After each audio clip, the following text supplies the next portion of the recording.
তামাম পৃথিবীতে অনেক ধর্ম আছে, যার পছন্দ, যার আস্থা, যার বিশ্বাস তার কাছে। এ নিয়ে আমাদের কারো পক্ষে বিপক্ষে মাথা ভাঙার প্রয়োজন নাই। আলহামদুলিল্লাহ, আমাদের ধর্মের নাম হলো ইসলাম। কি নাম? ইসলাম। ইন্নাদ দীনা ইনদাল্লাহিল ইসলাম। শুধু এটা আমাদের ধর্ম নয়, এই ধর্ম মহান স্রষ্টার মনোনীত পছন্দনীয় ধর্ম। জোরে বলুন সুবহানাল্লাহ। তাই বাকি কে কি করছে না করছে, কোন ধর্মের পক্ষে বিপক্ষে বলার ইজাজত ইসলাম দেয়নি। আমরা সেই নিয়ে কোনো আলোচনা সমালোচনা করা পছন্দ করি না। কিন্তু এটা সত্য কথা, পুরো পৃথিবী জুড়ে কম বেশি একদল ব্যক্তি, মানবরূপী পশু যাদেরকে আমার ভাষায় বলি, তারা বারবার দেখেছি ইসলামের বিরুদ্ধে আঘাত করে, সবসময় ইসলামের পিছনে লেগে থাকে। ইসলাম এই, ইসলাম ওই, ইসলাম এই, ইসলামলে ফিল্ম করা, ইসলামলে মিথ্যা মিথ্যা মিডিয়াতে প্রোপাগান্ডা ছড়ানো, কখনো আল্লাহর বিষয়ে, কখনো ইসলামের বিষয়ে, কখনো কোরআনের বিষয়ে, কখনো রসুলের বিষয়ে বারবার এরা আঘাত দেয়। কখনো কি ভেবে দেখেছেন উদ্দেশ্যটা কি? আমরা তো কখনো আঘাত দিই না, তো বারবার আঘাত দেয় কেন? ইসলামের এমন কোন কাজ নাই যেটা মানবতার বিরুদ্ধে। ইসলামের এমন কোন কাজ নাই যেটা সভ্যতা, ইনসাফ, ইনসানিয়াতের বিরুদ্ধে।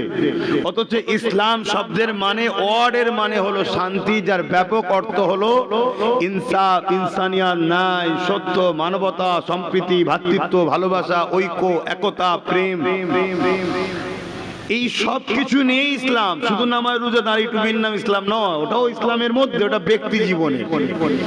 আপনি যখন ইসলামের মধ্যে এন্ট্রি করলেন, আপনাকে নামাজও পড়তে হবে, আপনাকে ভ্রাতৃত্ব দেখাতে হবে, মানবতা দেখাতে হবে, ইনসাফ দেখাতে হবে, ইনসানিয়াত দেখাতে হবে, ভালোবাসতে হবে, মুসলিম অমুসলিম সমস্ত মানুষের উপরে আপনাকে দয়া দেখাতে হবে। যদি একটা মানুষকে আপনি বিপদ থেকে বাঁচান, আল্লাহ রসুল, আল্লাহ কোরআনে বলছেন পুরো মানব জাতিকে আপনি বাঁচালেন। জোরে বলুন সুবহানাল্লাহ। আর আপনি যদি একটা মানুষের উপরে জুলুম অত্যাচার করেন, সেই অসহায় নির্দোষ মানুষের উপরে শুধু জুলুম করেননি, পুরো মানুষ জাতির উপর আপনি জুলুম করলেন। এই ইনসাফ, এই জাস্টিস, এই ন্যায়, এটাই তো ইসলাম। জোরে বলুন সুবহানাল্লাহ। ব্যাপারটা হচ্ছে, করোনা যখন এসেছিল, ডাক্তার বলতো ভালো করে হাত ধো, কুলি করো, নাকে পানি দাও, পা ধো, কিন্তু একবারও বললো না উজু করো ভালো করে। মানে উজু করলে ইসলাম হয়ে যায়, তাই বলবো না। কথা বুঝে আসছে না? অতএব যে ইনসাফ করে সে ইসলাম করে, যে ন্যায় করে সে ইসলাম করে, যে মানবতা দেখে সে ইসলাম দেখায়। শুনছেন তো? যে গরিবকে ভালোবাসে সে ইসলাম দেখায়। এবারে দুটো বিষয়, একটা স্কুলে ভর্তি হয়ে পড়া, আর একটা বাইরে থেকে জানা। বাইরে থেকে জানো, যত যদি ভর্তি না হও তোমার রেজাল্ট আসবে না, মার্কশিট আসবে না। আর রেজাল্ট মার্কশিট যদি না আসে, তাহলে তুমি পরীক্ষাতেও বসে কামিয়াবি হতে, চাকরি পাবে না। একজন অনেক জাননে ভালো লোক, কিন্তু সে কোনো স্কুলে ভর্তি হয় না, তার রেজাল্টও নাই, সে কিন্তু পরীক্ষাতে বসতেও পারবে না, কোনো সরকারি বা যে কোনো চাকরিতে বসতে পারবে না। তা ইসলামে যখন আপনি এন্ট্রি করলেন, তার মানে আপনি ভর্তি হলেন একটা স্কুলে। এবারে আপনি যখন নাই ভালো কাজ করবেন, আপনার জন্য একটা ভালো রেজাল্ট আছে, ভালো ফল, ভালো জায়গা, তার নাম হলো জান্নাত। জোরে বলুন সুবহানাল্লাহ। আর আপনি যদি ইসলামে ভর্তি না হয়েও ভালো কাজ করেন, এর জন্য একটা ভালো ফল আছে। যেমন সমাজে আমরা অনেক মানুষকে ভালোবাসি যারা ইসলামের না হওয়ার পরও, কারণ তাদের মধ্যে ইনসাফ ছিল, ইনসানিয়াত ছিল, মানবতা ছিল, প্রেম ছিল, ভালোবাসা ছিল। তারা অন্য ধর্মের হওয়ার পরও পুরো পৃথিবীতে আজকে তাদেরকে অনেকে ভালোবাসে, শ্রদ্ধা করে, সম্মান করে। কিন্তু দুঃখের বিষয়, তারা স্কুলে ভর্তি না হওয়ার দরুন তারা প্রকৃত যে কামিয়াবি মহান স্রষ্টার পক্ষ থেকে সেটা পাচ্ছে না। কিন্তু ইসলাম ভালো কাজের নাম, ভালোবাসার নাম, প্রেমের নাম, ঐক্যের নাম, ভ্রাতৃত্বের নাম, ভালোবাসার নাম, ইনসাফের নাম, ইনসানিয়াতের নাম, জাস্টিসের নাম। এর পরও ইসলামের উপরে এত আঘাত হয় কেন? কখনো ভেবে দেখেছেন? এটা উত্তর পেতে গেলে যারা আঘাত দেয় তারা কে প্রথম জানতে হবে। তাদের লাইফ স্টাইল, তাদের ক্যারেক্টার, তাদের চরিত্র। তারা কোন ধর্মের জানা দরকার নেই, তারা কোন ধর্মের জানার দরকার নেই। একটা পুলিশ ঘুষ খায় বলে পুলিশ সমাজকে ঘুষখোর বলার ইজাজত ইসলাম দেয়নি। যে দোষ করেছে তার বিষয়ে বলো, যে দোষ করেনি তার বিষয়ে বলতে যেও না। সে যদি তোমার আপন নাও হয় তার বিরোধী করো না তুমি। তাহলে আজকে যে ব্যক্তিগুলো ইসলামের বিরোধী করছে, যে বা যারা, এদের সম্বন্ধে আমাদেরকে দেখতে হবে এদের লাইফ স্টাইল কেমন, এদের ক্যারেক্টার কেমন, এদের চরিত্র কেমন, এদের জীবনী কেমন, কেন এরা ইসলামের বিরোধী করে। আপনি যদি তাকিয়ে দেখেন একটাই উত্তর পাবেন, এদের সুরাতটা হুবহু মানুষের মতো, দুটো চোখ, দুটো হাত, দুটো কান, দুটো পা, জবানে কথাও বলে, মানুষের সঙ্গে মেশে, কথা বুঝে আসে, খায়, ঘুমোয়, সব হুবহু মানুষের মতো। কিন্তু এটা মানবরূপী একটা চতুষ্পদ জন্তুর থেকেও নিকৃষ্ট। এই যে কথাটা বললাম, আপনারা ভাববেন যে হুজুর এসে এইসব কথা কেন বলছে। আরে কোরআনে কথা আছে। আল্লাহ কোরআনে এক শ্রেণীর মানুষ সম্বন্ধে বলেছে, উলাইকা কাল আনআম, তারা হলো চতুষ্পদ জন্তুর ন্যায়। তারপরে আবার বলছে বালহুম আদাল, তার থেকেও নিকৃষ্ট। কারা? যারা চোখ থাকতেও ভালো দেখে না, কান থাকতেও ভালো শোনে না, হাত থাকতেও ভালো কাজ করে না, পা থাকতেও ভালো রাস্তায় চলে না, জবান থাকতেও হক কথা বলে না, এরা হলো উলাইকা কাল আনআম, তারা হলো চতুষ্পদ জন্তুর ন্যায়। এবং তারপরে আল্লাহ আরেকটু আগিয়ে বলছে বালহুম আদাল, চতুষ্পদ জন্তুর থেকেও নিকৃষ্ট। কথা কিছু বুঝে আসছে? অর্থাৎ হাত আছে, গরিবের পক্ষে কাজ করে না, গরিবকে লোটে। চোখ আছে, অসহায় গরিবকে দেখে মায়া মানবতা আসে না, গরিবের কথা ভাবে না, আরো ভালো ভালো কাজ যা আছে তা করে না। উপরন্তু অসহায় গরিবের উপরে দেখার পরে, জুলুম দেখার পরও, চোখ থেকে দেখার পরও মুখ ঘুরিয়ে চলে যায়। পা আছে, ভালো রাস্তায় চলে না, ন্যায়ের পক্ষে, গরিবের পক্ষে, অসহায়ের পক্ষে, মানবতার পক্ষে। পাশাপাশি মসজিদ, মাদ্রাসা ওটা ব্যক্তি জীবনে, কথা বুঝে, ওটা তো যেতেই হবে। এই রাস্তায় চলে না তাদেরকে। এবং জবান আছে, হক কথা বলে না, জবান আছে, হক কথা বলে না, সত্য কথা বলে না, ন্যায় কথা বলে না। এদেরকে আল্লাহর কোরআন বলছে না চতুষ্পদ জন্তুর ন্যায়। তারপরে বলছে বালহুম আদাল, আরো নিকৃষ্ট। কথা কিছু বুঝে আসছে? তাহলে এই শ্রেণীর মানুষগুলো তারা ইসলামকে আঘাত দেয়, ইসলামকে ক্ষতি করতে চায়। কেন? ইসলাম এদের সম্বন্ধে মানুষকে জানিয়ে দেয়, যারা হাত দিয়ে খুন করে, যারা হাত দিয়ে গরিবকে লোটে, যারা হাত দিয়ে গরিবের নামে মিথ্যা কেস দেয়, যারা হাত দিয়ে মানুষের উপর জুলুম করে, যারা এই হাত দিয়ে মানুষের ঘর ভাঙে, যারা এই হাত দিয়ে মানুষের হককে ছিনিয়ে নেয়, যারা এই পা দিয়ে নোংরা জায়গায় যায়, নোংরা কাজকে দেখতে যায়, নোংরা কাজে সহযোগিতা করে, এই পা দিয়ে গরিবের ঘর ভাঙতে যায়, ঠেলাওয়ালার উপরে জুলুম করে, এক কথায় জমিনের উপরে জুলুম অত্যাচারের বীজ রোপণ করে। এই যে কোরআন বলছে এরা হলো চতুষ্পদ জন্তুর ন্যায়। তাহলে ইসলাম যদি থাকে, তারা যে জন্তু এটা মানুষ জেনে যাবে তো নাকি? তাই তারা চায় না ইসলাম থাক, তারা চায় না কোরআন থাক, তারা চায় না মোহাম্মদ রসুলের মাসেজ সমাজের মুখে চলুক। তাই তারা সর্বসময় চেষ্টা করে কি করে ইসলামকে মিটিয়ে দেওয়া যায়, কি করে ইসলামকে ক্ষতি করা যায়।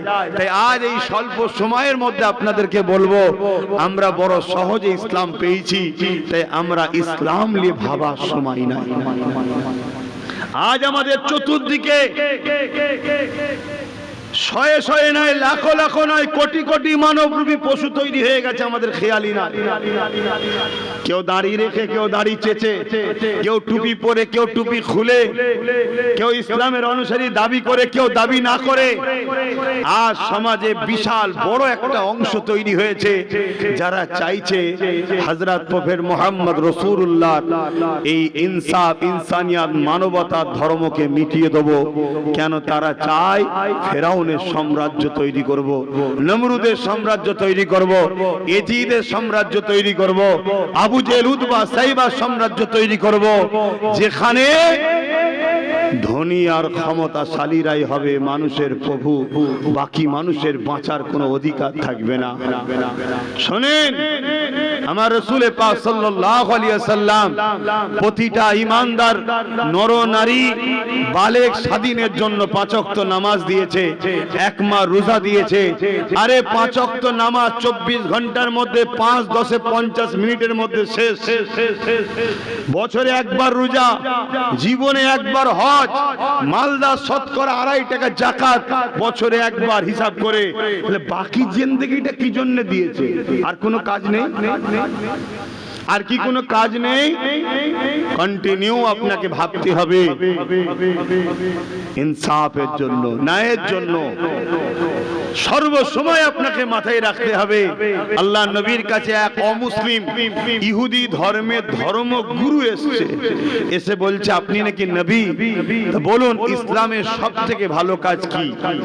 হযরত নবী মুহাম্মদ সাল্লাল্লাহু আলাইহি সাল্লাম বললেন খোদার্তকে খানা খাওয়ানো। জোরে বলুন সুবহানাল্লাহ। কি বললেন? খোদার্তকে খানা খাওয়ানো ইসলামের সবথেকে ভালো কাজ। নামাজের কথা নবী বলেন, রোজার কথা বলেন, হজের কথা বলেন, খোদার্তকে খানা খাওয়াও, এটা হলো ইসলামের সবথেকে ভালো কাজ। আমরা যদি ইসলামের অনুসারী হই তাহলে আমাদেরকে মাথায় রাখতে হবে খোদার্তকে খানা খাওয়াবো। সে খোদার্ত মুসলমান হোক আর হিন্দু হোক, খোদার্ত আদিবাসী হোক আর মতুয়া হোক, ওটা আমি দেখবো না, মানুষ তাকে খানা খাওয়াবো।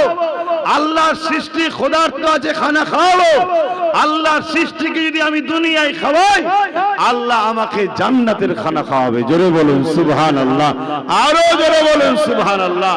কিন্তু এই সমাজে আমরা কি দেখছি? একদল ক্ষমতাশালী খানা কেড়ে নিচ্ছে গরিবের। নিচ্ছে না? নাই? বলুন বলুন, নিচ্ছে না? গরিব বানাচ্ছে, মানুষের চাকরি, মানুষের রুজি, মানুষের অর্থ কেড়ে নিচ্ছে, মানুষকে প্ল্যান মাফিক গরিব করা হচ্ছে। কেন? গরিব যদি না হয় তাহলে সামান্য ভিক্ষায় কৃতদাস দাসী বানানো, কথা উত্তর দিচ্ছে না, বানানো যাবে না। প্রথম গরিব বানাও, পেটের জ্বালা, সংসারের জ্বালা, পরিবারের চাপ পাওয়া, ওষুধ ট্রিটমেন্ট, বিপদের মধ্যে আছে, অমনি যে বলবে আমি বিপদে, ঠিক আছে এলে 500 লিজা, এলে 1000 লিজা, এলে 2 কিলো চাল লে, এলে তেল লে, কিন্তু আমার গোলাম হয়ে থাকবে। তাহলে এরা মানুষ হয়ে মানুষকে যারা গোলাম বানাতে চায়, কোরআন এদেরকে বলছে চতুষ্পদ জন্তুর থেকেও নিকৃষ্ট। শুনছেন না? শোনেন না? আর সেই নিকৃষ্টদের পিছনে যদি আমরা নবীর উম্মত ঘুরি, সোহবতটা আমাদের কোথায়? আমরা কোন সোহবতে আছি? আল্লাহ নবী বললেন দুনিয়ায় তুমি যার সঙ্গে থাকবে পরকালে তার সঙ্গে থাকবে। তাহলে আমাকে ভাবা দরকার, আমাকে তো বুঝতে হবে। এবার এই কথাগুলো আজ আমি আলোচনা করছি, আপনাদের অসুবিধা হচ্ছে নাকি? এতে অনেক বর্তমান সাধারণ মুসলিমের তো অসুবিধে কিছু কিছু জায়গায় হচ্ছে। সবচেয়ে বড় দুঃখের বিষয় এক শ্রেণীর উলামাদের দেখি আবার আমাকে নিয়ে অসুবিধা হয়ে গেছে। কথা কিছু বুঝে আসছে না? নাই। এজন্য আল্লাহ রাসূল বলেছিলেন আখরি জামানায় জমিনের উপরে আসমানের নিচে সবথেকে নিকৃষ্ট হবে একদল উলামা। কে বলছে কথা? জোরে বলুন। আল্লাহর নবী বলছেন আসমানের নিচে জমিনের উপরে আখরি জামানায় সবথেকে নিকৃষ্ট। আমরা সবথেকে নিকৃষ্ট বলতে কাকে জানি? বলবেন তো সব থেকে নিকৃষ্ট আল্লাহর সৃষ্টির মধ্যে আমরা কাকে মনে করি? বলতে পারছেন না? কে কোনটা জানেন বলুন না। ওটা বলতে লজ্জা লাগছে নাকি? না বলা হারাম? এরও অনেক শোনা যায় নাকি শুকরের কথা বলা যাবে না, বললে নাকি উজু চলে যায়। তাহলে তারাবি নামাজ ইমাম সাহেব বলে না কোরআন খতম করে তো নাকি? ওর মধ্যে আছে না? নাই। আরে আল্লাহ সৃষ্টি, সে তাকেও আল্লাহ তৈরি করেছে, এমনি এমনি নয়। সেও উপকারে লাগে, সেও কাজে লাগে, কিন্তু আমরা সব থেকে নিকৃষ্ট তাকে মনে করি। কেন? সে অপবিত্র, নাপাক, তার খাদ্যটা নাপাক, তাই তো নাকি? যদি কোনো মানুষ অপবিত্র হয়, তার খাদ্য নাপাক হয়। হযরতে গাউসুল আজম বড় পীর সাহেব হুজুর তিনি গানিয়াতুত তালিবিন কিতাবের মধ্যে লিখছেন যে শুকর প্রতিদিন যখন ঘুম ভাঙে চোখ খোলার আগে স্রষ্টা মালিককে বলে যে প্রভু মালিক আমি চোখ খুলে যেন কোনো বেনামাজির মুখ না প্রথম দেখে ফেলি। খুব ভালো করে বুঝবো আমার ভাইরা, একটা সবথেকে নিকৃষ্ট যাকে আমরা মনে করি সে কি বলছে যে আমি যখন চোখটা খুলবো প্রথমে যেন কোন বেনামাজির মুখ যেন না দেখি। কে বলছে? গৌসুল আজম বড় পীর সাহেব হুজুর। মানেন তো নাকি? তাহলে ভাবুন, আমাদেরকে পরিবর্তন হতে হবে। ভুল হচ্ছে আমাদের, আর এই ভুলটা আমাদেরকে প্ল্যান মাফিক করানো হচ্ছে। এক, ছোটবেলায় বাপ মা ভুল করেছে, বাচ্চাকে ছোটবেলায় মসজিদে নিয়ে না নিয়ে যাওয়ার জন্য একটা অন্যায় করেছে, অভ্যাস নেই। দ্বিতীয়, বড় হওয়ার পর আমার যুবকদের বন্ধুত্ব, উঠা বসা, ভালোবাসা সব এমন লোকেদের সাথে যারা কখনোই এদেরকে তাগিদ দেয় যে ভাই সময় হয়েছে বা তুমি নামাজটা পড়ে আসো, তাগিদ দেয় না। তাহলে আমার যুবকরা খারাপ ঘরের ছেলে নয়, কিন্তু সোহবত খারাপ হওয়ার জন্য, ঠিকভাবে গাইড না হওয়ার জন্য আমাদের ছেলে কোনো খারাপ হয়ে গেছে। তারপর আরেকটু যেই বড় হয়েছে, পয়সার টান হয়েছে, অমনি একদল লোক আছে টাকা উড়াচ্ছে সমাজে, আছে না নাই? টাকা উড়াচ্ছে, এই পতাকাটা ওখানে বেঁধে দিলে 500 টাকা লিজা, এখানে চুনটা করে দে 1000 টাকা লিজা, এই করে দিয়ে দেখছো তো ভালো নাই কথা বুঝছেন তো? তারপরে তারা নিয়ে যে গানে, যাত্রায়, ফাংশনে, খেলা মেলাতে আমাদের ছেলেদেরকে জড়িয়ে দিয়েছে। আর আমরা যখন হুজুররা এসে বলি, মৌলানারা, বাবারা মুরগি ধরাবার জন্য চাল ছড়ানো হয়, তোদেরকে চাল ছড়াচ্ছে খাঁচাই বন্দি করবে বলে, তখন এরাই বলে কথা, আমার দাদা হয় না কত ভালোবাসে, কি বলে না? কিন্তু না, তোমার এই পর্যন্ত পুঁতা হয়ে গেছে, তোমার এই পর্যন্ত পুঁতা হয়ে গেছে,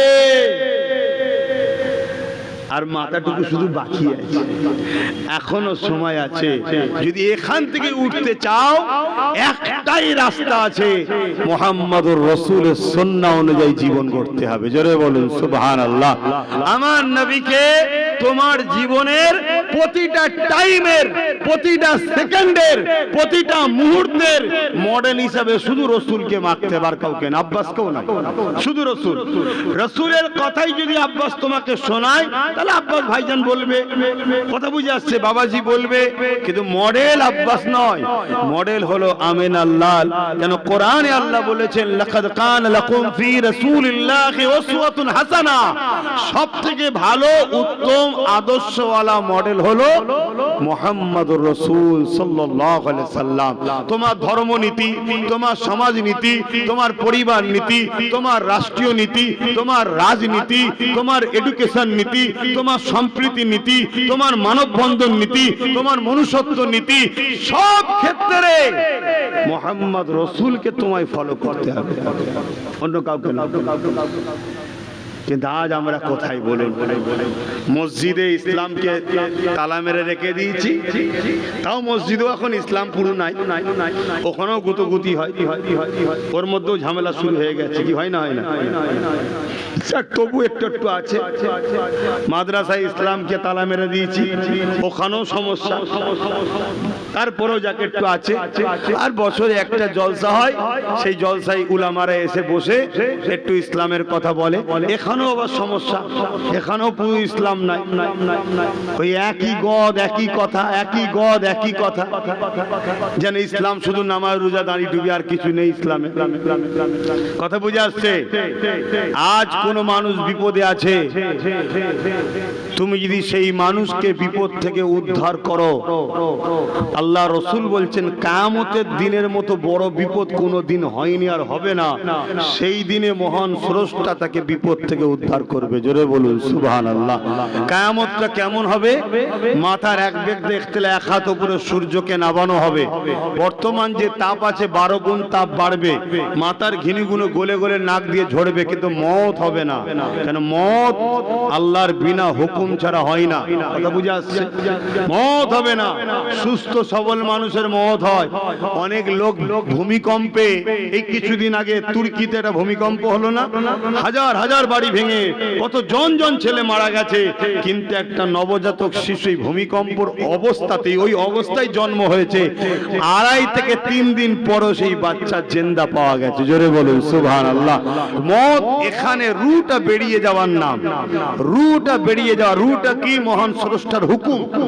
অতএব নাক দিয়ে ঝিনুগুনো গলে গলে পড়বে, মানুষের পাসিনা ঝরে ঝরে ঝরে ঝরে কারো হাঁটু কারো কোমর পর্যন্ত ঘাম ঝরে যাবে আরো বেশি।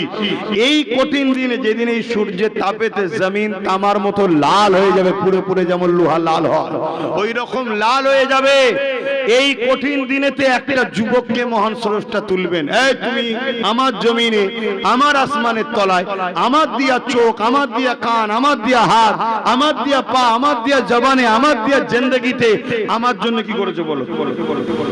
ওই যুবক বলবে, আল্লাহ আমি কিচ্ছু করতে পারিনি, আপনাকে বিশ্বাস করতাম, আপনার হাবিবকে বিশ্বাস করেছি, ঈমানটা এনেছি, কোনো ভালো কাজ করতে পারিনি, উপরন্ত শুধু অন্যায় করেছি, ভুল করেছি, পাপ করেছি। আল্লাহ বলবেন, ওই যুবক বলবেন, আল্লাহ আপনি আমাকে সবার সামনে অপমান না করে গোপনে গোপনে জাহান্নামেতে দেন, কেন এমন কিছু কিছু পাপ করেছি, দুনিয়ায় যদি মা জানতো ছেলে বলে মানতো না, স্ত্রী জানলে স্বামী বলে মানতো না, স্বামী জানলে স্ত্রী বলে মানতো না, এমনও পাপ আমাদের দ্বারা হয়ে যায়। আল্লাহ সব জানে না, জানে না। খাবার কেড়ে নিয়েছে, দুপুরে খাওয়া হয়েছে না হয়নি, এত পাপ করার পরও মালিক কিন্তু ঠিক খাওয়াচ্ছে। দুনিয়ায় ছাড় দিয়েছে, হিসাবের জায়গা আলাদা। তো এই জায়গায় আল্লাহ আপনি আমাকে গোপনে জাহান্নামে দিয়ে দেন, আমার আল্লাহ বলবেন, লা তাখনাতু মির রাহমাতিল্লাহ, বান্দা আমার রহমত থেকে নিরাশ হোস না, একবার আমলনামাটা দেখ। আল্লাহ পাক কুদরতি ভাবে আমলনামা দেখবে, দেখতে দেখতে দেখা যাবে সত্যি অন্যায় একটা ভালো কাজ বেরিয়েছে। কটা? একটা। আর কাজটা এমন একটা কাজ মহান স্রষ্টা খুশি হয়ে যাবে। জোরে বলুন সুবহানাল্লাহ। বিষয় তো তিনাকে খুশি করা, তিনি রাজি হয়ে যাবে। মাফ করবেন, আমার কথার ভুল নিলে কিছু করার নেই, আমি কাউকে ব্যক্তিগত আক্রমণ করছি না, বাস্তবটা বলছি। কিয়ামতের দিনে এমন লোক জান্নাতের দরজায় লাইন দেবে, যাকে দেখে এলাকার মানুষ অবাক হয়ে যাবে যে এ কি করে জান্নাত যাচ্ছে। আবার এমন লোক জাহান্নামের দরজায় লাইন দিচ্ছে, যাকে দেখে সবাই অবাক হয়ে যাবে, ওরে সর্বনাশ, এ কেন জাহান্নামে যাচ্ছে রে বাবা, এই তো বিরাট ভালো লোক ছিল। শুনছেন না শোনেন না? গোপনে কে কি করছে না করছে কেউ জানে না, সব জাননেওয়ালা যিনি তিনি কে? আওয়াজ দিয়ে বলুন কে? একটা ছেলে প্যান্ট শার্ট পরেছে, দাঁড়িয়ে চেয়েছে, গান শুনেছে, যাত্রা গেছে, ফাংশন গেছে, সিনেমা দেখেছে, ইসলামের কিচ্ছু ক্ষতি করেন, ও নিজের ক্ষতি করেছে। আর একটা লোক নামাজ পড়েছে, তাহাজ্জুদ পড়েছে, হজ করেছে, রোজা রেখেছে, মুফতি হয়েছে, মাওলানা হয়েছে, বক্তা হয়েছে, পীর হয়েছে, পীর সাহেব হয়েছে, সব হয়েছে, ভেতরে ভেতরে টাকা লেনদেন করে ইসলামের দুশ্মনদের করে সাপোর্ট করেছে। শুনছেন না শুনছেন? এই গাদ্দারকে দুনিয়ার কেউ চিনতে পারেনি, সবাই বাহ বাহ বাহ বাহ করেছিল। শুনছেন না শুনছেন? আল্লাহ চেনেন না চেনেন না? এজন্য বাপ আল্লাহকে ভয় করো। কাকে ভয় করবে? আল্লাহকে। ওয়ালিমান খাফা মাকাম রাব্বিহি জান্নাতান, যারা আমার আল্লাহকে ভয় করে আল্লাহ তাদেরকে দুটো জান্নাত দেবে। জোরে বলুন সুবহানাল্লাহ। আর আল্লাহকে যে ভয় করে, আল্লাহ পাক বলেছে আমার বান্দাদের মধ্যে থেকে সবথেকে আমাকে যারা বেশি ভয় করে তারা হলো উলামা সম্প্রদায়। জোরে বলুন সুবহানাল্লাহ। তাই আল্লাহ বলেছেন উলামারা কিয়ামতের দিন বেহিসাব জান্নাতে যাবে। জোরে বলুন, জোরে বলবেন না? আবার এটাও বলতে লাগে, রাসূল বলেছেন কিয়ামতের দিন সবথেকে আগে জাহান্নামেও যাবে উলামারা। তাহলে উলামাদের মধ্যে দুটো কাতার হচ্ছে না হয়নি? চিনবেন কি করে?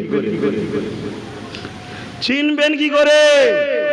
যে উলামা মুখ খোলা উদ্দেশ্য থাকবে আল্লাহ ও রাসূল, সে হলো হক। আর যে উলামা মুখ খুলে চেষ্টা করবে দুনিয়ার কোন কাউকে বাঁচাবার, দুনিয়ার কাউকে খুশি করার, দুনিয়া কাউকে রাজি করার, জানবেন এ উলামা তাগুদি শক্তির দালালি করছে। তাগুদি শক্তি বোঝেন? তাগুত কাকে বলে বোঝেন? তাহলে আমি তো ওয়াজ করে যাব, আপনারা বলবেন সুবহানাল্লাহ, কিন্তু কি ব্যাপারটা হলো বুঝবেন না তো।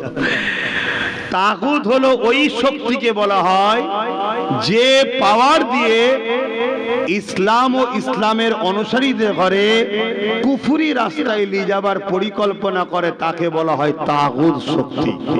কথা বুঝে আসছে? তাদেরকে বলা হয় তাগুত। তো ভাইয়েরা আমার, যে কথা বলছিলাম, ওই যুবকটাকে আল্লাহ জিজ্ঞেস করবে যে হারা তুই তো সবই খারাপ কাজ করেছিস, আমি আমার ভাষায় বাংলাতে বুঝাচ্ছি, কিন্তু তোর একটা ভালো গুণ পাওয়া গেছে যেটাতে আমি বড় খুশি হয়েছি, বল তুই কোথায় যাবি? বান্দা একটা সুন্দর উত্তরও সেদিন দেবে, কি? আল্লাহ আপনি যদি দয়া করেন আমি জান্নাতে যাব। জোরে বলুন সুবহানাল্লাহ। এই কথাটা মনে রাখবেন, জান্নাত একমাত্র যাবে আল্লাহর দয়াতে। নামাজ দেখিয়ে, রোজা দেখিয়ে, দাড়ি দেখিয়ে, টুপি দেখিয়ে, হজ দেখিয়ে, দান দেখিয়ে, এসব দেখালে আল্লাহর দয়াটা পাওয়া যায়, কিন্তু এগুলো দেখিয়ে জান্নাত নয়। জান্নাত একমাত্র আল্লাহর দয়াতে পাওয়া যায়।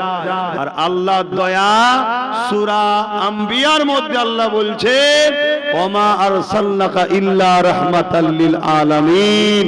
নবী হলেন আল্লাহর দয়া। জোরে বলুন সুবহানাল্লাহ। জান্নাত নবী ছাড়া পাওয়া, এটা মাথার মধ্যে রেখে দেবেন।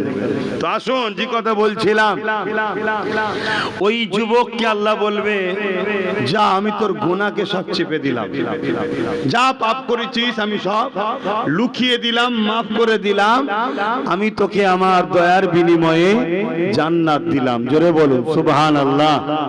এখন ওই দিনকে আল্লাহর বিরুদ্ধে আন্দোলন হবে নাকি? যে লোকটা তো পাপী ছিল, খারাপ ছিল, হ্যান ছিল, ত্যান ছিল, ওকে জান্নাত দিচ্ছেন কেন? এই আন্দোলন হবে? ওখানে আন্দোলন করার কোনো সুযোগ থাকবে? ময়দানে মাহশরে নারী পুরুষ সবাই উলঙ্গ থাকবে, নারী পুরুষ সবাই উলঙ্গ। আম্মা জান আয়েশা সিদ্দিকা আমার রাসূলকে জিজ্ঞেস করছেন, ইয়া রাসূলুল্লাহ, কি লজ্জার কথা, কেউ কি কারো দিকে তাকাবে না? আল্লাহ রাসূল বললেন, আয়েশা, এটাই তো আল্লাহ দেখাচ্ছে, এত কঠিন দিন হবে, কেউ কারো দিকে তাকাবার পর্যন্ত এই দুঃসাহস, এই এনার্জি, এই মেন্টালিটি, এই শখটাও থাকবে না। সবাই একটাই কথা বলবে, আজ আমি বাঁচবো কি করে? ভাবতে পারছেন আজ আমি বাঁচবো কি করে? যেটা কল্পনা করে বোঝা মুশকিল, তারপরও না দেখে বিশ্বাসের নাম তো ঈমান। তো ভাইয়েরা আমার, যেদিন জাহান্নামকে নিয়েছে আরশের বাঁ পাশে বাঁধা হবে, 70,000 জিঞ্জিল দিয়ে বাঁধা হবে, এক একটা জিঞ্জিলে 70,000 করে ফেরেশতা ধরে রাখবে।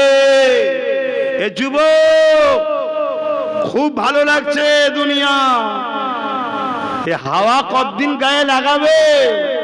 তোমাকে আল্লাহ কেন বানালো? আজ সমাজের বুকে অন্যায়, অত্যাচার, জুলুম, রাহাজানি, খুন, দাঙ্গা, ফাসাদ ভরে যাচ্ছে। যুবক, এগুলোকে নির্মূল করার নাম ইসলাম। মুসলমানদের কাজ এটা, ডিউটি, ধর্ম এটা। অন্য কাজ ধর্মে কি আছে আমি জানি না।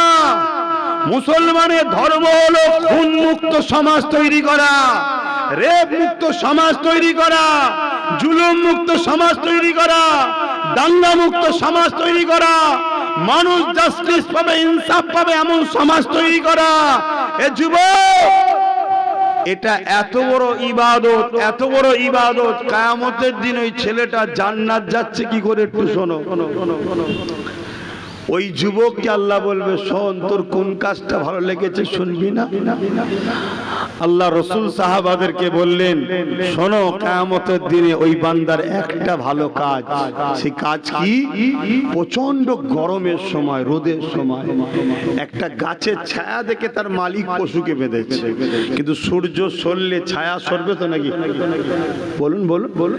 সূর্য সরে গেছে, ছায়া চলে গিয়ে পশুটার গায়ে রোদ লেগেছে।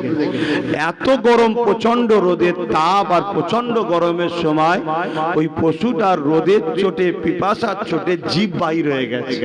এই যুবক পাশ দিয়ে যাচ্ছিল, এর দিকে ময়া হয়েছে, আরে আল্লাহর সৃষ্টি, আল্লাহর সৃষ্টি, অসহায় কষ্ট পেয়েছে, ছায়াতে নিয়ে গিয়ে বেঁধেছে, পানিটা পান করিয়েছে। আল্লাহ বলছে বান্দা, আমার 1 ভাগ রহমত কায়নাতে বন্টন করেছি, আমার কাছে 99 ভাগ আছে। তুই যদি আমার বান্দা হয়ে আমার দিয়া রহমত নিয়ে আমার সৃষ্টির উপরে দয়া দেখাতে পারিস, যেদিন সে বিপদে ছিল আজকে তুই বিপদে আছিস, আমি 99টা রহমত আমার কাছে রয়েছে, রহমতের মালিক হয়ে আমি কেন তোর উপর দয়া দেখাবো না? যা, আমি তোকে দয়া করে জান্নাত দিয়ে দিলাম। জোরে বলুন সুবহানাল্লাহ, আরো জোরে বলো। আজকে আশরাফুল মখলুকাত মানুষ, আজকে সে মানুষ হিন্দু হোক, আদিবাসী হোক, সাঁওতাল হোক, মতুয়া হোক, খ্রিস্টান হোক, যেই হোক, আজ যদি কেউ দেখি ক্ষুধার্ত, কেউ দেখি বিপদে আছে, কেউ দেখি অসহায়, কার বাচ্চার পড়াবার ফিস নেই, কে বিমারে পড়ে আছে, আরে ইসলাম তো এটাই, তার সেবা করো, তার পাশে দাঁড়াও। তার কি মাযহাব, তার কি ধর্ম, ওটা আমার মানারও দরকার নেই, জানারও দরকার নেই, সে তার প্রভুকে জবাব দেবে। কথা বুঝে আসছে না? আমি যখন তাকে বানাইনি, আমি তার কাছে কৈফিয়ত নেবো কেন? কিন্তু আমার ইসলাম বলছে অসহায়কে ভালোবাসো, ওই ক্ষুধার্তকে খানা দাও, ওই বস্ত্রহীনকে বস্ত্র দাও, ওই এতিমের পাশে দাঁড়াও, ওই বিধবার পাশে দাঁড়াও, ওই মুসলিমের পাশে দাঁড়াও, তার পাশে দাঁড়িয়ে জালিমের পিছনে লড়াই করো। যদি জালিমের বিরুদ্ধে লড়াই করতে গিয়ে তোমার জীবনটাও চলে যায়, তুমি মনে রেখে দিও তোমার মরণটা 8-10 জনের মতো সাধারণ নয়, শহীদের মরণ। জোরে বলুন সুবহানাল্লাহ। হে আল্লাহ, আমি অমুসলিমের জন্য লড়লাম, তো তুই অমুসলিম দেখছিস, কিন্তু আমার আল্লাহ বলছে আমি তোকে বানিয়েছি, আমি তো তোকে বানিয়েছি, তুই তো আমার বানানো সৃষ্টির জন্য তুই লড়লি। কথা বুঝে আসছে না? নাই আমার আজ বুঝতে পারছেন তো? আর নামাজ আমার ব্যক্তি জীবনে, রোজা আমার কল্যাণ, হজ আমার কল্যাণ। কথা বুঝে আসছে? তাহলে এটাও করতে হবে, নামাজ, রোজা, হজ, যাকাত, নিজেকে আরো সাকসেসফুল কামিয়াবির জন্য। যে স্রষ্টা আমাকে এত সুন্দর করে বানালো, কেন তাকে সেজদা দেব না? আর যে মাতা স্রষ্টার কাছে হ্যাট হয়, ওই মাতা স্রষ্টা অন্য কারো কাছে হ্যাট করে না। জোরে বলুন সুবহানাল্লাহ। যে হাত স্রষ্টার কাছে ওঠে, ওই হাত স্রষ্টা অন্য কারো কাছে তুলতে দেয় না, স্রষ্টা তার চাওয়ার আগে তার প্রয়োজন মিটিয়ে দেয়। জোরে বলুন সুবহানাল্লাহ। এবারে বলবেন যে আমরা দেখেছি অনেক নামাজি আছে গরিব, অনেক নামাজি আছে অভাবী। ভাই, গরিব হওয়াটা কোনো দোষ নয়, অভাবী হওয়াটা কোনো দোষ নয়। দুটো কারণে গরিব হয়, অভাবী হয়। একটা হলো সে নিজে থেকে গরিব অভাবী হওয়াটাকে পছন্দ করে নিয়েছে। কেন? 500 বছর আগে ধনীদের থেকে গরিবরা জান্নাতে যাবে। জোরে বলুন সুবহানাল্লাহ। হয়তো আল্লাহর এই বান্দা খোদার কাছে চেয়ে নিয়েছে, মালিক আমি দুনিয়ায় চাই না, কোন রকম চললেই হবে, হালাল রিজিকটা হলেই হবে, আল্লাহ আমি আখিরাতে সব পেতে চাই। তার সাথে মাবুদের কানেকশন হয়েছে, তুমি আমি বীজখানে জানি না, আমি দেখছি ছিটে বেড়ার ঘর, আমার মনে আফসোস হচ্ছে। অত সে হয়তো বলেছে আমি পাকা বাড়ি চাইনি, খোদা ছিটে বেড়াতেই ঠিক আছে। এই একটা বিষয়। দ্বিতীয় আরেকটা বিষয় হলো সে হয়তো সেজদা দেয়, সে হয়তো সেজদা দেয়, সে হয়তো দোয়া চায়, কিন্তু তার খাবারটা হয়তো গন্ডগোল আছে। কি গন্ডগোল? খাবার, তাই দোয়া কবুল হয় না। খাবার এত মারাত্মক জিনিস, মনে রাখবেন। হযরতে মুসা আলাইহিস সালাম, শুনছেন? মুসা আলাইহিস সালাম তুর পাহাড়ে গেছে, সময় 1 ঘন্টা, ওই জন্য অন্যদিকে যাচ্ছি না, বক্তব্যকারী বলে দিচ্ছি, কিন্তু দিনের কথা বলছি না, দিনের বাইরে। অসুবিধা হচ্ছে কারো? হযরতে মুসা আলাইহিস সালাম তুর পাহাড়ে যাচ্ছে, আল্লাহর সঙ্গে কথা বলবে। মুসা নবী তুর পাহাড়ে উঠছে, দেখছে একটা বান্দা পাহাড়ের গায়ে বসে বসে খুব কাঁদছে। মুসা আলাইহিস সালাম তার কাছে গেলে, আল্লাহর বান্দা তুমি এত কাঁদছো কেন? বলছে আমি দীর্ঘ 40 বছর ধরে দোয়া চাইছি, 40 বছর ধরে দোয়া চাইছি, আল্লাহ আমার দোয়া কবুল করছে না। আপনি যখন যাচ্ছেন একটু আল্লাহকে যে বলেন না যেন আমার দোয়াটা আল্লাহ কবুল করে নেয়। মুসা সাল্লাম প্রথমে গিয়েই বলছে, আল্লাহ 40 বছর ধরে কাঁদছে, তার দোয়াকে আপনি কবুল করে নেন না। আল্লাহ পাক বলছেন, মুসা ও যতই কাঁদুক আর যত বছরই কাঁদুক ওর দোয়া কবুল করব না। মুসা সাল্লাম বলছেন, আল্লাহ কেন, কি অপরাধ করেছে? বলছে ওর খাদ্য হারাম, ওর খাদ্য। কিছু মাথায় ঢুকছে? আজ মুসলিম সমাজ আমার কওমকে বলবো, ইচ্ছা করে হোক আর অইচ্ছাকৃত হোক বা প্ল্যান মাফিক হোক, আমাদেরকে হারাম খাদ্য খাইয়ে দেওয়া হচ্ছে। কেন? যাতে করে প্রভুর সাথে আমাদের, রবের সাথে আমাদের ডিসটেন্স তৈরি হয়ে যায় ভালোবাসার। দোয়া যাতে কবুল না হয়, দোয়া কবুল হলে আমাদেরকে মিটাতে এলে বদরের মতো সাহায্য আসবে। দোয়া কবুল হলে আমাদেরকে মিটাতে চাইলে সালাউদ্দিন আইবির মতো সাহায্য আসবে। দোয়া কবুল হয়ে আমাদেরকে মিটাতে এলে খাজা গরিবে নওয়াজের মতো সাহায্য আসবে। তাই যেমন করে হোক এদেরকে হারাম খাওয়াও। সেই হারাম খাওয়ার কয়েকটা নমুনা আপনাদেরকে বলে যাব। কথা বলে, আগেকার সময় 7টা 8টা 9টা করে বাচ্চা হতো, কোনো বাপ মাকে কারো কাছে হাত পাততে হয়নি, অথচ ছেলে মোটা তাজা ছিল, সলিড ছিল। আর এখন আমাদের একখানা কি দেড়খানা, এতেই আমরা নেই নেই নেই নেই নেই নেই, এখানে লোন নিতে হচ্ছে, ওখানে এই নিতে হচ্ছে, ওখানে সমিতিতে যেতে হচ্ছে। কি করতে হয় না, হয় না? এটা পলিসি। এমনও বলে এই 100 টাকা বাড়তি দিস খুনি, মানে সুদ দিও হারাম লিয়াও হারাম। যদি এটাও না হয় বলেছে 50 টাকা দিবি খুনি, তাও না হয় একটা চা খাইয়ে দিবি খুনি। যেমন করে সুদের মধ্যে ঢুকাও। তাই আমরা কিছুদিন আগে শুনেছিলাম আমার রাজ্যের যিনি মাথায় রয়েছে তিনি বলেছিলেন ইমামদের ঘরে 10 লক্ষ করে টাকা লোন দেওয়া হবে। শুনেছিলেন কি? কেন? ইমামদের ঘরেও সুদের মধ্যে জড়িয়ে দাও। চলে আসেন দ্বিতীয় নম্বর অপশন। দ্বিতীয় নম্বর অপশন হলো বড় প্ল্যান মাফিক।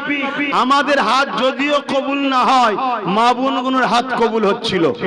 কেন? কোন পুরুষ যদি হালাল ইনকাম না করে অবৈধ ইনকাম করে স্ত্রীকে খাওয়ায়, কন্যাকে খাওয়ায়, তার জন্য তার বাপ তার স্বামী কিয়ামত দিন দোষী হবে। ওই স্ত্রী ওই কন্যা নারী দোষী নয়, কারণ নারীরা হলো পুরুষের অধীনস্থ। পুরুষকে ধরা হবে, নারীকে ধরা বুঝতে পারছেন তো হবে না। কিন্তু আজ বড় প্ল্যান মাফিক আমার মুসলিম মা বোনেদের ঘরে ভিক্ষার নামে 1000-1200 করে টাকা দেওয়া হচ্ছে।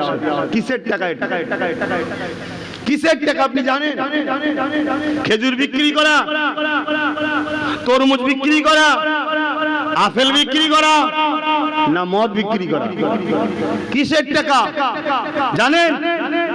কিন্তু আমার মা বোনেরা বড় খুশি, বড় খুশি। কিন্তু খেয়াল করে দেখুন কোন সংসারে শান্তি আছে বলুন? কোন সংসারে ওষুধ ছাড়া লোক আছে বলুন?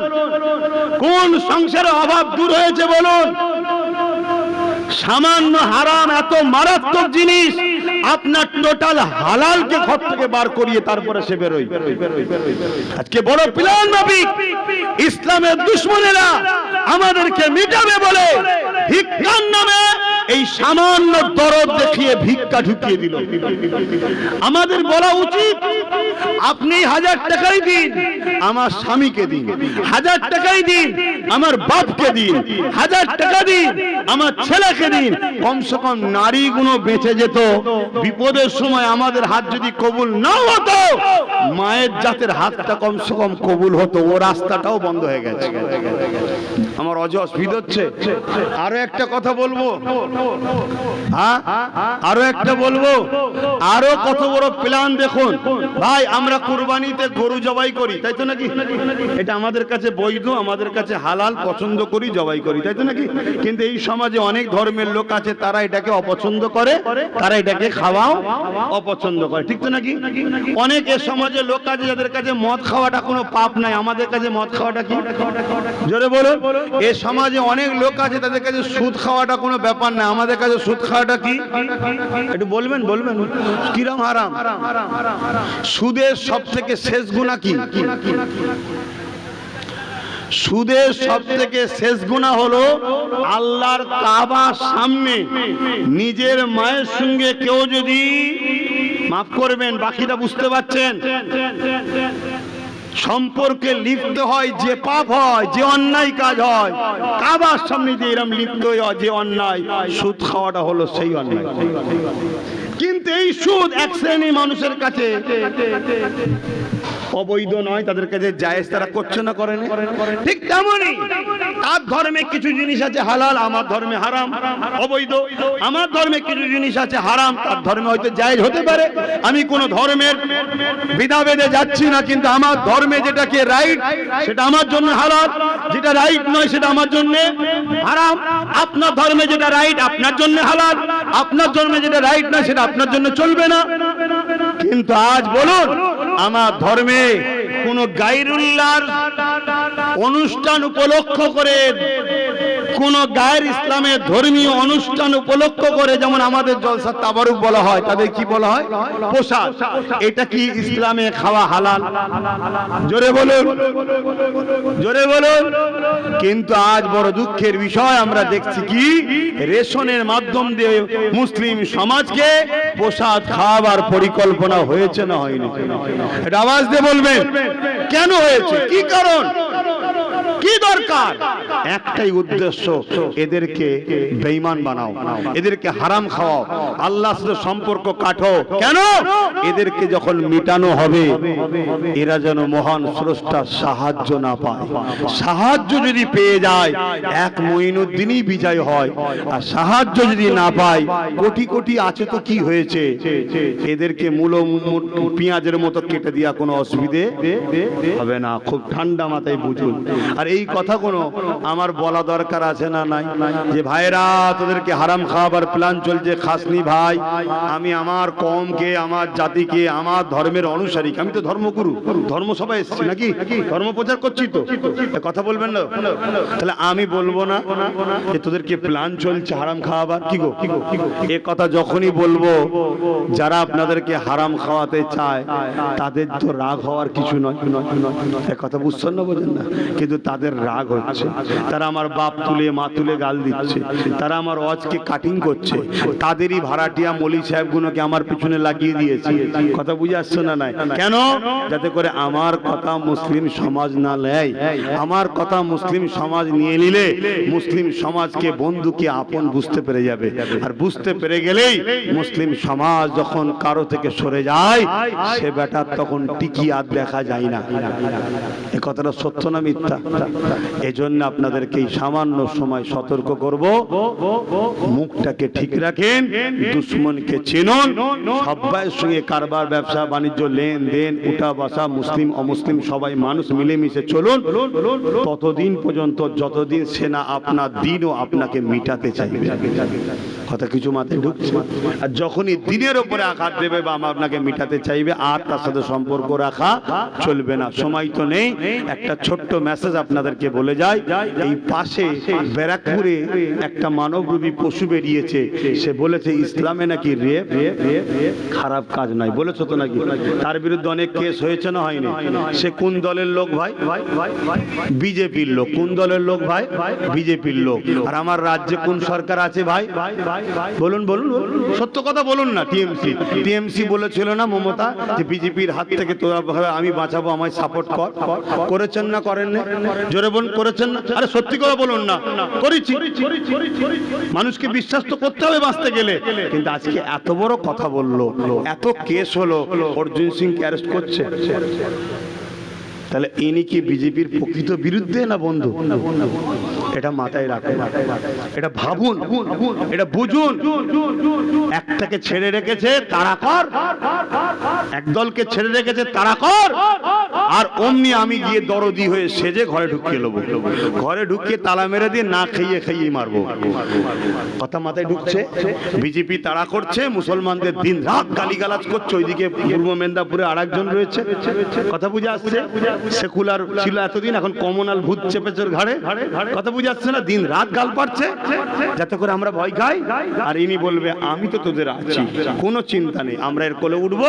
ইনি ঘরে ঢুকিয়ে আমাদের শিক্ষা, স্বাস্থ্য, কর্মসংস্থান সব শেষ, আবার ওই প্রসাদ খাওয়াবে। এই কথা বুঝছেন না? বোঝেন না? শেষ কথা বলে যাব। এখন মানুষ আতঙ্কে আছে SIR নিয়ে, তাই তো নাকি? একটা ধর্মগুরু হিসেবে মানুষের আতঙ্ক থেকে বাঁচাবার জন্য কথা বলা দরকার আছে না? না, SIRটা নিয়ে কোনো ঘাবড়াবেন না। ঘাবড়ালেই কিন্তু নিজে থেকে প্রমাণ দিয়ে দিলেন যে আমার কিছু ফল্ট আছে। এটা একটা টোপ, এটা একটা টোপ ধরার জন্য। SIR এ নাগরিকত্ব ভোট দিতে পারবেন কি পারবেন না এর একটা লিস্ট তৈরি হচ্ছে। কথা বুঝে আসছে? SIR এর আগে হয়েছে, সেইভাবে যদি হয় কোনো অন্যায় নয়। কিন্তু বর্তমান যে SIR বিজেপি করতে চাইছে, যদি ওইটা হয় তাহলে সংবিধান বিরোধী, তাহলে গণতান্ত্রিক প্রক্রিয়ায় বিজেপির বিরুদ্ধে আন্দোলন করতে হবে, কারণ সে সংবিধানকে মিটাতে চাইছে। কথা মাথায় ঢুকলো? কিন্তু ঘাবড়ে গিয়ে যদি নিজে মরে যায় তাহলে তো সব বেকার হয়ে গেল। আমার কথা বুঝছেন তো নাকি? দ্বিতীয় নম্বর কথা, SIR নিয়ে যদি কারো কোনো সমস্যা হয়, সময় তো আর নাই, অবশ্যই আমার নাম্বার আছে, হেল্পলাইন আছে, যোগাযোগ করবেন। আপনার পাশে একজন পীরের আওলাদ হিসাবে, পীর ভাই হিসাবে আপনার পাশে আমি আছি। তবে এতটুকু আমি আপনাকে আশ্বাস দিতে পারি, যেখানে যেখানে SIR হয়েছে রিপোর্ট বলছে 100টা লোক যদি বাদ যায়, খুব দূরবীনতে দেখতে হবে মুসলমানের নাম বাদ গেছে। কেন? উপার থেকে কোনো মুসলমান ইপারে আসেনি, যারা চলে গেছে তারা ইপারে আসেনি। কেন? উপারে 80%, ইপারে 20%। কেন উপার থেকে ইপারে আসতে যাবে? একসাথে ঈদ করবে, কুরবানি করবে, সব একসাথে করবে। ওজন ইপার থেকে উপারে চলে গেছে, শুনছেন তো নাকি? তাই নাম বাদ যাবে নে, কিন্তু বাদ এক শ্রেণীদের যেতে পারে। কাদের? গরিব, বাড়িতে চুরি হয়ে গেছে, সব কাগজপত্র পালিয়েছে। দ্বিতীয় নম্বর, বন্যায় ভেঙে চলে গেছে। কথা বুঝে আসছে? নদীর ধারে বাড়ি। দ্বিতীয় নম্বর, বন্যা হয়েছে। 3 নম্বর, ডুবে গেছে। এই গরিবদের একটু ক্ষতি হলো, হতে পারে, কিন্তু মনে রাখবেন এরপরও আপনি এখানে 50-60 বছর ধরে আছেন, আপনার নাম যদি 2002 এর তালিকাতে না থাকে, এর জন্য সরকার দোষী, নির্বাচন কমিশনার দোষী। তুমি নামকে বাদ দিয়ে দিয়েছো ভেতরে ভেতরে। কেন? 2002 এ আমার নাম ছিল কি ছিল না, ওই কাগজ তো আমার কাছে নেই। এখন আছে, তোমাদের কাছে আছে।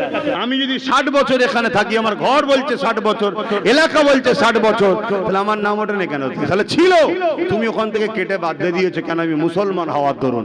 এই যদি জাত ভিত্তিক কোন রকম অন্যায় অত্যাচার হয়, তাহলে মনে রাখবেন সংবিধান রয়েছে, আইন রয়েছে, কোর্ট রয়েছে, লড়াই করার জন্য আপনাদের ভাইও আছে। আর আলহামদুলিল্লাহ ছোট হলো এইসব চিন্তাই তো নওশাদকে আমি দান করিয়েছি, এমনি নয়। এইসব চিন্তায় যে আমি হুজুর মানুষ, সব জায়গায় পারবো না, কথা বুঝছেন না? বোঝেন না? আইনের লড়াই করতে গেলে আইনের লোক দরকার, ঠিক না? ঠিক ভাই? এই জন্য তোকে বলেছি তুই ওই দিকে যা, আমি এই দিকে আছি। কথা বুঝে আসছে? অতএব নিশ্চিন্তায় থাকেন, এর লড়াই হবে, এর দিয়ে কোনো ঘাবড়াবার কিছু নেই। আরেকটা কথা বলে যাচ্ছি, আপনাদের কাছে এক শ্রেণীর দরদি আসবে, যারা বলবে আমরা থাকতে কিছু হতে দেব না। কিন্তু এই চিটিংবাজ গুলোই 90,000 অফিসার দিয়েছে শেয়ার করার জন্য। শুনছেন তো নাকি? 221 কোটি টাকা খরচ করছে বাংলায় শেয়ার করার জন্য। উপরন্ত কর্ণাটকের সরকার কেস করেছে, কি বিধানসভায় বিল পাস করে এসআইআর কে রুকে দিয়েছে। আর আমাদের সরকার 221 কোটি টাকা খরচ করছে, 90,000 কি দিয়েছে? অফিসার দিয়েছে, যাতে এসআইআর হয়। খুব ঠান্ডা মাথায় মনে রাখবেন, এই দেশে যখন বামপন্থ চলছিল তখন বলেছিল এই রাজ্যের সরকার যে বাংলাদেশি মুসলিম ঘুষপেটিয়া এই বাংলায় ঢুকে গেছে, বলেছিল না? বলেনি? ওই দিন সর্বপ্রথম কেউ মুসলমানকে বাংলাদেশি ঘুষপেটিয়া যে সর্বপ্রথম বলেছে তার নাম হলো মমতা ব্যানার্জি। কথা শুনছেন না শোনেন না? ইতিহাস জানুন। অন্ধের মতো চলবেন না, ফেঁসে যাবেন, ফেঁসে যাবেন।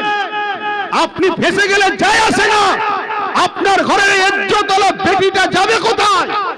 আপনি ক্যাম্পে যাবেন, কষ্ট পাবেন ওর থেকে বড় বেউজ্জুদির ব্যাপার আমাদের বেটিরা যারা বাপের সামনে গায়ের কাপড় ঠিকভাবে সরায় না তারা ক্যাম্পে গিয়ে থাকবে কি করে? এ কথা শুনছেন না শোনেননি? অতএব এর সমাধান আমাকে আপনাকেই করতে হবে, কিন্তু দুটো কথাকে মাথায় রেখে। এক হচ্ছে নিজের ঘরের মধ্যে নিজের কাগজপত্র জোগাড় করব, কাউকে বুঝতে দেবো না, কারণ তাড়াহুড়ো করলে এলাকায় দুশ্মন আছে।